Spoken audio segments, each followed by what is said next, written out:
ನೋಡಿ, ಅವರಿಗೆ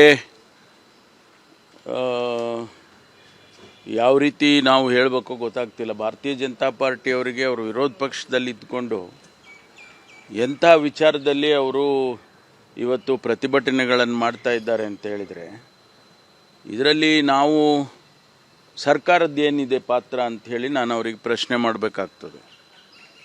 ಊರಿನಲ್ಲಿ ಘಟನೆ ನಡೆದಿದೆ, ದುರದೃಷ್ಟಕರ, ಇದು ನಡಿಬಾರ್ದಾಗಿತ್ತು. ಅಮಾನವೀಯ ಕೃತ್ಯವನ್ನು ಅವರು ಮಾಡಿದ್ದಾರೆ. ಊರಿನ ಜನ, ಒಂದು ವರ್ಗದ ಜನ, ಅದನ್ನು ಸರ್ಕಾರದ ಮೇಲೆ ಅವರು ದೂಷಣೆ ಮಾಡ್ತಕ್ಕಂಥದ್ದು ಸರಿಯಿಲ್ಲ. ಯಾಕೆಂದರೆ ನಾವು ಸರ್ಕಾರ ಇಂಥ ವಿಚಾರಗಳನ್ನು ಭಾಳ ಗಂಭೀರವಾಗಿ ಪರಿಗಣಿಸ್ತೇವೆ. ಘಟನೆ ನಡೆದಿದ್ದು ರಾತ್ರಿ ಸುಮಾರು 12:30-1 ಗಂಟೆ ಸಮಯದಲ್ಲಿ ನಡೆದಿದ್ದು. ಘಟನೆ ನಡೆದ ತಕ್ಷಣ ಅಲ್ಲಿನ ಊರಿನವರು ಪೊಲೀಸ್ಗೆ ಕರೆ ಮಾಡಿದ್ದಾರೆ, 112ಗೆ ಕರೆ ಮಾಡಿದ್ದಾರೆ. ಇಮಿಡಿಯೇಟ್ ರೆಸ್ಪಾನ್ಸ್ ಮಾಡಿದ್ದಾರೆ. ಪೊಲೀಸ್ನವರು ಇಮಿಡಿಯೇಟಾಗಿ ಹೋಗಿ ತಾಯಿ ಆ ಎಮ್ಮನಿಗೆ ಬಟ್ಟೆ ಕೊಟ್ಟು ಕಂಬದಲ್ಲಿ ಕಟ್ಟಿದ್ದನ್ನು ಬಿಡಿಸಿ ಕರ್ಕೊಂಡು ಬಂದು ಆಸ್ಪತ್ರೆಗೆ ಸೇರಿಸ್ಕೊಂಡು ಟ್ರೀಟ್ಮೆಂಟ್ ಕೊಡಿಸಿದ್ದಾರೆ. ಅದಾದಮೇಲೆ ಅವ್ರು ಯಾರು ಆ ಘಟನೆಗೆ ಅಮಾನವೀಯವಾದಂಥ ಕೃತ್ಯಕ್ಕೆ ಕಾರಣೀಕರ್ತರಾಗಿದ್ದರು ಅವರನ್ನು ತತ್ಕ್ಷಣ ಅರೆಸ್ಟ್ ಮಾಡಿದ್ದಾರೆ. 7 ಜನನ ಅರೆಸ್ಟ್ ಮಾಡಿದ್ದಾರೆ. ನಂತರ ಈಗ ಇನ್ನೊಂದು 2 ಬಿಟ್ಟರೆ ಸಂಪೂರ್ಣವಾಗಿ ಎಲ್ಲರನ್ನೂ ಅರೆಸ್ಟ್ ಮಾಡಿದಾಗ ಆಗ್ತದೆ. ಅದರಲ್ಲಿ ಹೆಚ್ಚು ಹೆಣ್ಮಕ್ಳೇ ಇದ್ದಾರೆ, ಮಹಿಳೆಯರೇ ಇದ್ದಾರೆ. ಪೊಲೀಸ್ ಇಮಿಡಿಯೇಟಾಗಿ ಆ್ಯಕ್ಟ್ ಮಾಡಿದ್ದಾರೆ. ತಾವು ನೋಡಿದ್ರಿ, ನಿನ್ನೆ ಹೇಳಿಕೆ ಕೂಡ ಆ ತಾಯಿ ನಿನ್ನೆ ಹೇಳಿಕೆ ಕೊಟ್ಟಿದ್ದಾರೆ. ಪೊಲೀಸ್ನವ್ರು ಬರದೇ ಹೋಗಿದ್ರೆ ನನಗೆ ಇನ್ನೂ ಕೂಡ ಬೇರೆ ಬೇರೆ ರೀತಿಯಲ್ಲಿ ನನಗೆ ತೊಂದರೆ ಆಗ್ತಾಯಿತ್ತು ಅಂಥೇಳಿ ಅವರೇ ಹೇಳಿಕೆ ಕೊಟ್ಟಿದ್ದಾರೆ. ಆನಂತರ ಬೆಳಿಗ್ಗೆ ನಾನು ಇಲ್ಲಿಂದ ಬೆಂಗಳೂರಿಂದ ಹೋಗಿ ಗೊತ್ತಾದ ತಕ್ಷಣ ನಾನು ಆಸ್ಪತ್ರೆಗೆ ಭೇಟಿ ಕೊಟ್ಟು ಆ ತಾಯಿಯನ್ನು ಮಾತನಾಡಿಸಿ ಧೈರ್ಯ ಹೇಳಿ, ನಾವೆಲ್ಲ ನಿಮ್ಮ ಜೊತೆಯಲ್ಲಿದ್ದೀವಮ್ಮ, ನೀವು ಧೈರ್ಯವಾಗಿರಿ ಅಂತೇಳಿ ಭಾಳ ಅವರು ಹೆದರಿ ಹೋಗಿದ್ದರು. ಆ ಸಂದರ್ಭದಲ್ಲಿ ನಾನೇ ಖುದ್ದಾಗಿ ನಮ್ಮ ಪೊಲೀಸ್ ಅಧಿಕಾರಿಗಳು ಹೋಗಿ ಧೈರ್ಯ ಹೇಳಿ, ಆನಂತರ ಘಟನೆ ಆದ ಸ್ಥಳಕ್ಕೆ ನಾನು ಭೇಟಿ ಕೊಟ್ಟಿದ್ದೇನೆ. ಅವ್ರ ಮನೆ ಯಾವ ರೀತಿ, ಅವರು ಮನೆಯೆಲ್ಲ ಹೊಡೆದಾಕಿ, ಹೆಂಚನ್ನೆಲ್ಲ ಹೊಡೆದಾಕಿ, ಆ ಪಾತ್ರೆ ಚಂಬು ಎಲ್ಲ ಬಿಸಾಕಿ ಅದನ್ನೆಲ್ಲ ಮಾಡಿದ್ದನ್ನು ನಾನು ಕಣ್ಣಾರೆ ನೋಡಿ, ಅಲ್ಲಿಂದ ಎಲ್ಲಿ ಕಂಬಕ್ಕೆ ಕಟ್ಟಿದ್ರು ಅಲ್ಲಿ ಹೋಗಿ ನೋಡಿ, ಆಮೇಲೆ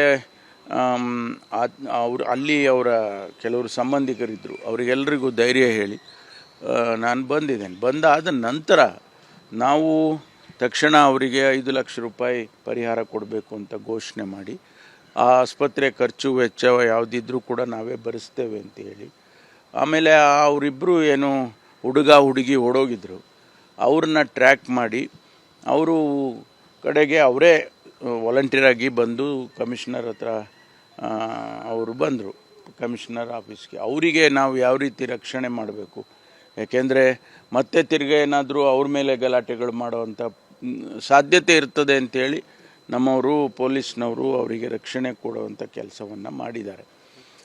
ಇದನ್ನೆಲ್ಲ ಯಾರಿಗೆ ಬ್ಲೇಮ್ ಮಾಡಬೇಕು? ಭಾರತೀಯ ಜನತಾ ಪಾರ್ಟಿ ಯಾರಿಗೆ ದೂಷಣೆ ಮಾಡಬೇಕು?